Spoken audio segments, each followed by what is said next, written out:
네, 소개 말씀 감사드립니다. 이렇게 좋은 자리에서 발표할 기회를 주셔서 상당히 영광으로 생각하고 이렇게 늦은 시간까지 진료를 보시고 또 강의를 듣기 위해서 와주신 여러 선생님들께도 감사 말씀드립니다.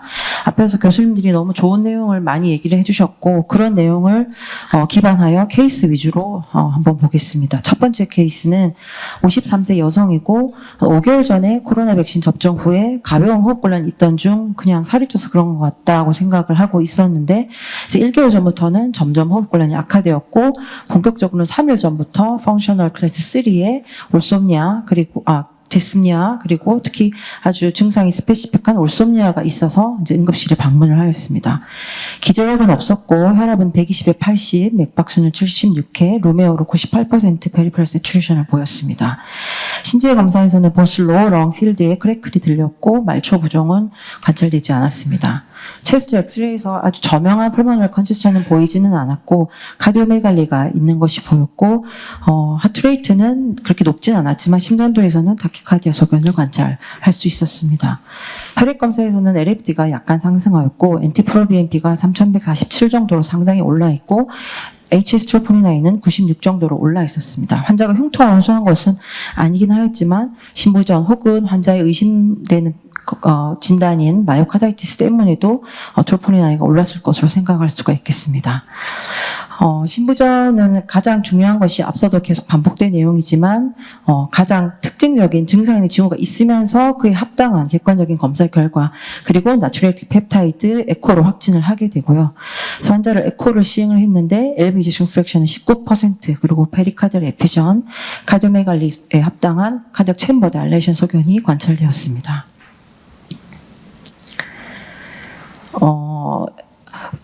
매트럴 리거지테이션이나 트라이커스피드 리거지테이션은 그렇게 심하지는 않았고요. 그래서 신부전의 진단 알고리즘에 따라서 진단이 되었고 표현형은 박출 감소 신부전으로 확인이 되었습니다. 코로나리 CT를 찍었고 코로나리 에티올로지는 배제가 되었습니다. 환자의 여러 병렬 그리고 그 당시에 심근염이 좀 유행이었고 그리고 코비드 백시네이션에 의한 마이오카다이티스가 상당히 유병률이 높아지고 있던 시기였기 때문에 또 트로포닌I도 상당히 높아 있었고 해서 환자는 바이옵시를 시행했고 MRI를 찍었습니다. MRI에서도 LV 이젝션 프랙션은 상당히 떨어져 있었고 하지만 어큐트 마이오카다이티스의 준하는 소견은 관찰되지 않았고 환자의 예후나 질병 진행 정도를 반영할 수 있는 레이트 가돌린 이네스먼트 소견은 상당히 저명하지 않았습니다. 그래서 결과론적으로는 바이옵시 결과도 크로닉 인플라메이션으로 나왔고 해서 아마 수개월 지난 마이오카다이티스에 의한 하트 페일러였던 것으로 확인이 되었습니다. 환자는 이제 급성 신부전으로 페노타입으로 입원을 하셨기 때문에 가장 먼저 해야 되는 것은 이제 부종을 해결해 줘야 하는 것이죠. 그래서 앞서 여러 포필라 에이전트를 포함한 에비던스 베이스드 메디컬 세라피에 대해서 쭉 얘기를 해주셨는데 실제로 환자가 급성 신부전의 형태로 입원을 했을 때는 가장 먼저 우려를 해결해 주라고 되어 있습니다.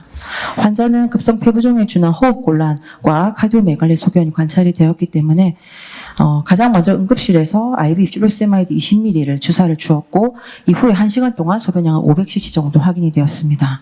소변량이 그 이후에 점차 좀 줄었기 때문에 한 번 더 주사를 주었고 이후 12시간 동안 소변량은 1200cc 정도 배출이 되었습니다. 환자가 처음부터 펄모널 컨디션이 그렇게 심한 것은 아니었기 때문에 환자가 그리고 소변이 계속 나오고 있었기 때문에 환자가 입원한 지 응급실 방문 지 12시간째부터 바로 포필라 에이전트를 사용하기 시작했고 처음에 RB 라식스를 주고 그 이후에는 추가로 이뇨제를 피우로도 주지는 않았음에도 불구하고 환자는 체스트 엑스레이에서 카디오메갈리가 많이 호전이 되고 몸무게도 한 4kg 정도 감소된 소견을 보였습니다. 증상은 바로 개선이 되었습니다. 그리고 신부전 환자에게서 이뇨제를 사용하는 경우는 환자의 앞서 보여드린 예와 같이 우열 증상이나 징후가 동반된 환자에서 일단은 환자의 증상을 개선시켜 주기 위해서 사용을 해야 하고요. 좌심실 수축 기능 부전 동반 여과 관계없이 페프, 헤프, MRF 환자 동의하게 적정 체액량을 유지하기 위해서 이뇨제를 사용하는 것이 클래스 1으로 권고되고 있습니다. 체익량 과다를 시사하는 소견으로는 뭐 이렇게 저명하게 헤지니스를 보이는 풀모나리 이데마도 있을 수가 있겠지만 이렇게 피셔 에퓨전으로 나타나는 경우도 많이 있고 특히 초기에 이제 갑자기 급성 폐부종으로 오는 경우에는 플루이드 재분포가 이렇게 위쪽으로 되어 있는 이런 베스레세팔라이제이션 소견이 관찰이 되고요. 가로로 이렇게 보여지는 이제 호라이즌탈 라인이 컬리 B 라인이 흔히 관찰될 수 있는 객관적인 펄모널 컨제스천 소견이 되겠습니다. 말초부종 그리고 저뷸라 베인이 인골지되어 있어서 이렇게 목까지 벌떡거리는 것이 관찰이 될 수 있습니다. 1차 표준 치료는 이제 환자의 증상이 완화가 되고 나면 디지즈 모디파잉 드럭 앞서 말씀드렸던 4가지 표준 치료를 바로 시작을 하는 것이 필요하고요. 이런 4가지 에이전트들은 처음에 다 크로닉 앰뷸레이터리 하트 페일리어 환자에서 에비던스가 획득이 되었고 사실상 급성 심무전 환자에서 어떤 예후를 계산시키는 에비던스는 없었습니다. 하지만 이런 아르니가 어큐트 하트 페일리어로 입원했던 환자에게서도 초기부터 NT-proBNP를 유의미하게 감소시키고 클리니컬 아웃컴의 개선과도 관련이 있다라는 데이터가 발표되면서 어큐트 하트 페일리어에서도 아르니를 쓸 수 있는 에비던스가 확보가 되었고 초기에는 혈력학적 안정이 된 이후에 바로 아린을 사용하라고 되어 있지만 최근에는 이런 가이드라인, 이런 지침도 없어져서 임상의 판단 하에 폐부종이 크게 없고 무리가 없겠다라고 생각되면 이번 급성 심무전으로 입원해도 바로 사용을 할 수가 있게 되었습니다. 약제를 더 추가할수록 모탈리티 베너핏이 더 커지기 때문에 4가지 약제를 하나도 빠짐없이 사용해서 시너지스틱 이펙트를 기대를 할 수가 있겠고요. 가이드라인에서는 입원한 환자의 첫날부터 가급적이면 4가지 약제를 로우 도즈로라도 다 사용을 하라고 되어 있습니다. 실제로 MRI나 SGLT2 이니비터는 거의 픽스드 도즈고 타이트레이션의 숫자가 적기 때문에 환자가 크게 혈압이 낮더라도 크게 우려할 것 없이 2가지 약제를 먼저 시작하는 것이 조금 더 안전하다고 볼 수가 있겠고 최종적으로는 6주 이내에 이러한 약제들 다 업 타이트레이션을 완료하라고 되어 있습니다. 그래서 설명드렸던 환자는 4가지 약제를 거의 처음부터 다 시작을 했고 첫째 날부터 아르니는 환자 혈압이 여유가 있었기 때문에 100ml BID로 처방을 했고 스파이놀락톤은 이번 기간 동안 12.5에서 25ml로 증량을 하였습니다. 환자는 비소프롤로를 1.25ml 큐드로 해서 더 하트레이트가 그렇게 높지 않았기 때문에 60대 정도로 유지되어서 더 증량을 하지는 못했고요. 다파글리플로지는 10ml로 픽스 도주로 시작해서 계속 유지를 하였습니다. 이런 약제를 업 타이트레이션 할 때 특히 입원할 때는 거의 퇴원할 시점에 4가지를 다 사용을 해야 되기 때문에 비웬 크레이틴이나 일렉트로라이트 모니터를 거의 매일 혹은 이틀에 한 번 정도 모니터하면서 타이트레이션 하는 것이 중요하겠고 비소프롤 같은 경우 목표 용량 10ml, 카베딜롤 25ml 그리고 아르니도 200ml 뭐 이런 식으로 스파이놀락톤은 GFR이 양호하면 25ml까지 증량하도록 최대한 노력을 기울여야 하겠습니다. 실제로 이제 미국의 데이터를 보면 물론 옛날 데이터고 아웃페이션트 베이스로 한 것이긴 하지만 ACE 이니비터나 ARB의 처방 빈도는 상당히 기대에 못 미치고 특히나 베타블로커나 MRI 같은 경우도 상당히 적게 처방하고 있는 것을 알 수가 있겠고요. 그리고 타겟 도주를 다 처방하고 있는 환자의 빈도도 극히 적다는 것을 알 수가 있습니다. MRI 같은 경우에는 100% 맥시멀 타겟 도주를 사용하고 있는 환자의 빈도는 상대적으로 높은데 이 말은 외래에서 피지션들이 실제로 업 타이트레이션을 하는 것을 조금 더 주저하고 있는 것이 아닌가 이런 것들을 알 수가 있습니다. 좀 옛날 데이터이긴 하지만 국내 신무전 입원 사업에서 확인된 어떤 표준 치료 중 실제적인 내용을 보게 되면 우리나라에서도 과거에 ACE 이니비터나 ARB, 베타블로커, MRA의 처방 빈도는 상당히 적었고 최근의 데이터들을 보면 최근에는 그런 빈도가 점점 높아져서 특히 베타블로커 같은 경우에는 과거 58% 처방률이었는데 지금은 70% 정도의 처방을 보이고 있다. 그래서 조금 개선되고 있다는 것을 알 수가 있습니다. 케이스에서 환자는 퇴원하고 일주일 그리고 또 1개월째에 올라오면서 스파이놀락톤 그대로 유지를 하였고요. 아르니 100ml BID, 스파이놀락톤 25ml QD, 비소프롤은 한 번 더 증량을 해서 2.5ml QD로 최종적으로 유지를 쭉 하게 되었습니다. 1개월째 보통 심초음파를 잘 하지는 않는데 어떻게 하게 되었고 심초음파를 했더니 NT-프로비NP는 546으로 아주 드라마틱하게 감소하였고 환자의 증상도 이하 클래스 1, 2 정도로 좋아졌고요. LVEF는 33%로 좋아졌고 챔버 사이즈도 많이 줄은 것을 볼 수가 있었습니다. 6개월째 환자 증상이 거의 없다라고 얘기를 했고 NT-프로비NP는 거의 노멀에 가까운 수치로 떨어졌고요. LV 이젝션 프랙션은 54%, 챔버 사이즈도 거의 정상에 가깝게 회복이 되었습니다. 환자는 1년 넘게 크게 더 업타이트레이션을 하지는 못했고요. 환자가 그 이후에 암을 진단받아서 체중이 빠지는 이벤트도 있었고 했기 때문에 약을 잠깐 줄였다가 오히려 또 다시 증량한 그런 이벤트는 있었습니다.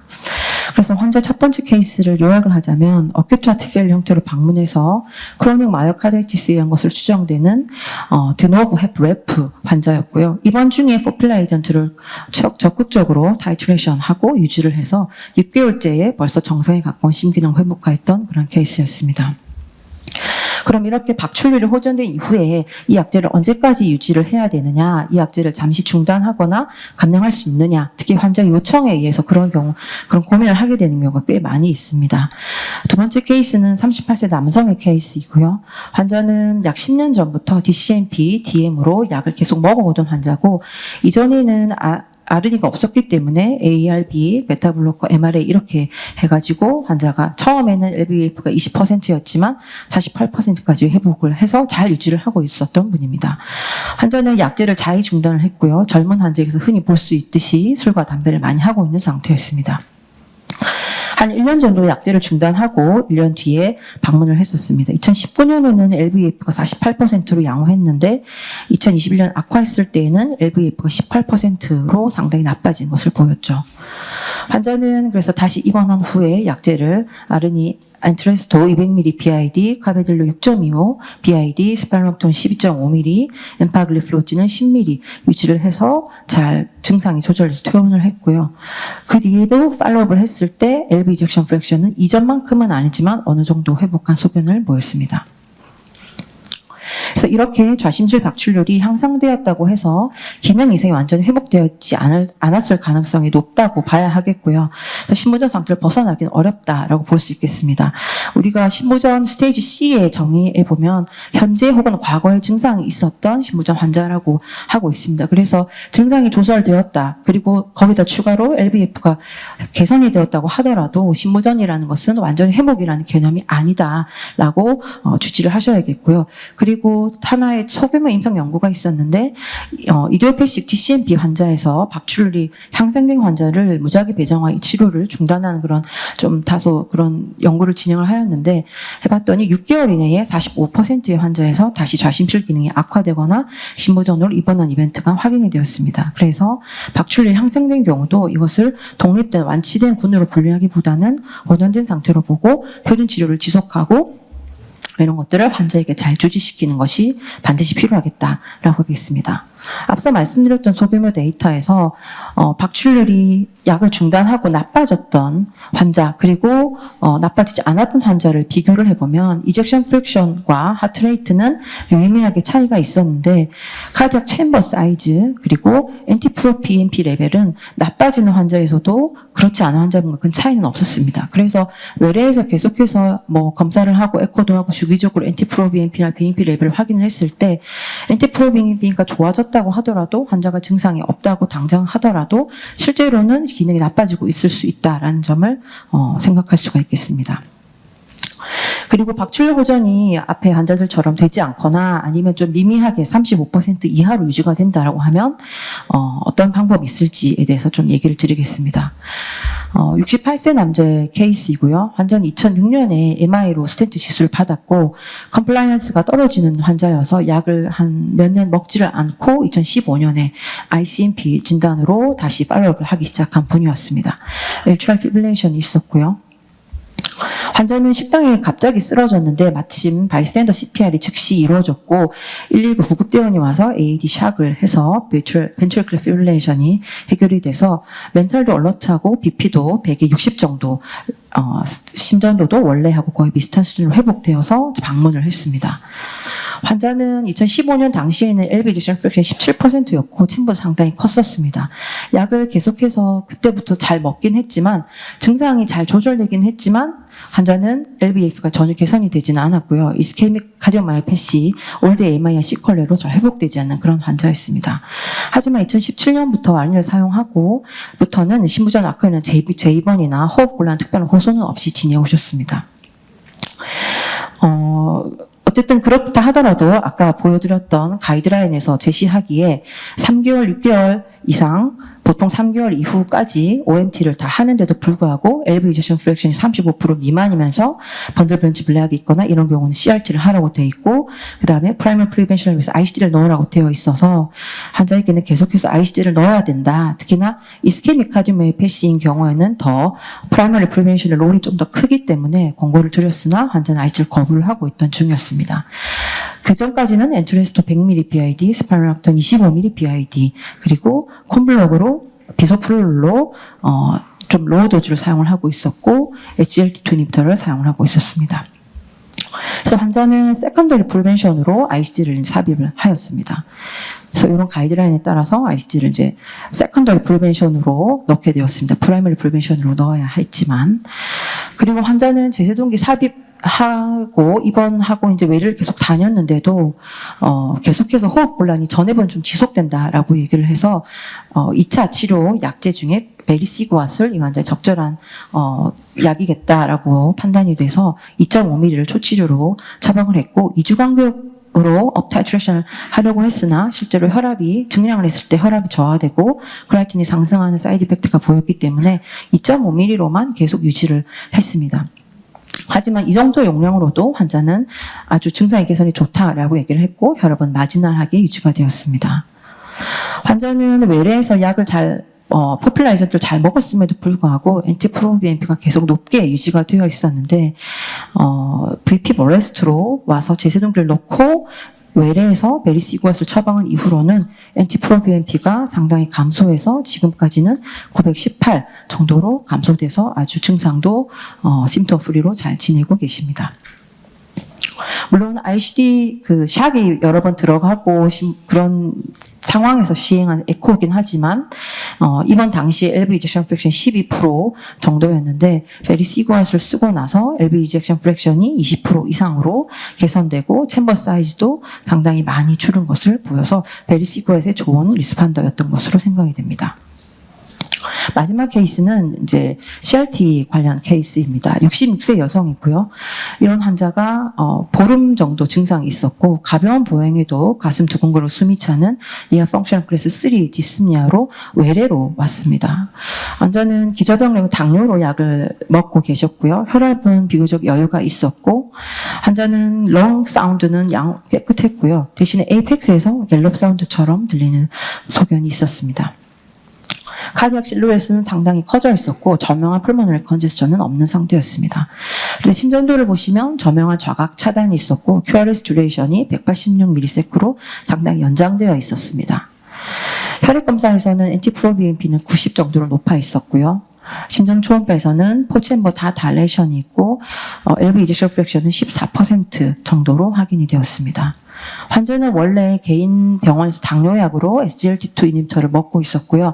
이 당시에는 엔트레스토가 초치료로 보험이 안 되던 시절이고 4주 동안은 에시닙사 ARB를 사용해야지 보험이 되는 시기였기 때문에 환자는 일단 증상 개선을 위해서 라식스를 처방하고 알닥톤 그리고 디오반을 처방, 네비스토를 처방을 했었습니다. 그리고 한 일주일 정도 뒤에 벌써 환자는 증상이 많이 개선이 됐다고 했고요. 한 달 정도 뒤에 바로 엔트레스토 100mg BID를 처방을 했었습니다. 외래에서 처방을 할 때도 일주일 간격으로 해서 조심스럽게 피검사를 보고 업타이트레이션을 하는 것이 필요하겠으나 실제로 외래에서 보는 대부분의 환자들은 자주 오는 것을 상당히 꺼려하는 경우도 많고 실질적으로 먼 곳에서 오는 경우도 있기 때문에 현실적으로 하기가 상당히 어려웠습니다. 그래서 혈압에 자신이 없었지만 엔트레스토 100mg BID를 주고 가정혈압계를 사서 혈압이 90이 안 되면 반으로 쪼개 먹어라 라고 얘기를 하고 이렇게 했는데 환자는 혈압에는 별 문제는 없었고요. 그래서 2달 뒤에 와서 엔트레스토를 150ml로 증량하고 스파이럴락톤도 증량을 했었습니다. 그래서 외래에서만 계속 경과를 관찰을 했었는데 1.6년 정도 OMT를 했는데 카디악 실루엣은 많이 줄기는 했고요. 엔티프로비엠피는 862 정도로 줄어들었고 영상을 첨부하지는 못했지만 이 정도 약으로만으로도 LV 이젝션 프랙션은 10% 정도 개선을 보였습니다. 하지만 심준대 레프트 번들 브랜치 블락은 계속 유지가 되어 있었고 심장 초음파에서 디스싱크로니 소견이 여전히 있었습니다. 환자는 한 번씩 호흡곤란, 좀 두근거리는 것도 계속 호소를 했기 때문에 홀터를 시행을 했고 난서스테인드 VT가 여러 번 지나가서 재차 ICD가 필요하다라고 얘기를 드렸고 환자는 결국 CRT가 필요하다고 얘기를 드렸고 CRT를 시행을 했습니다. 그래서 QRS 듀레이션은 186ms에서 156으로 줄었고요. 그 뒤로도 계속 한 1.6년 정도 팔로업을 했을 때 카디악 실루엣이 많이 감소하고 QRS 듀레이션도 150ms로 많이 감소를 하였습니다. 엔티브론비엠피는 500여로 떨어지지 않았었는데 CRTD를 넣고 10개월 이후에 137까지 떨어졌고 LV 이젝션 프랙션 29% 니아 클래스는 완전히 증상이 없는 상태, 지하철 계단을 한 번에 숨을 안 차고 올라올 수 있다라고 하는 정도로 개선을 보였습니다. 그래서 케이스를 요약을 드리자면 신부전 치료를 실제 병원가에서 혹은 병원에서 하실 때 어큐트 페이즈이든 크로닉이든 또 헤프레프든 헤프페프든 체액 저류 소견이 있으면 인조를 사용해야 하고요.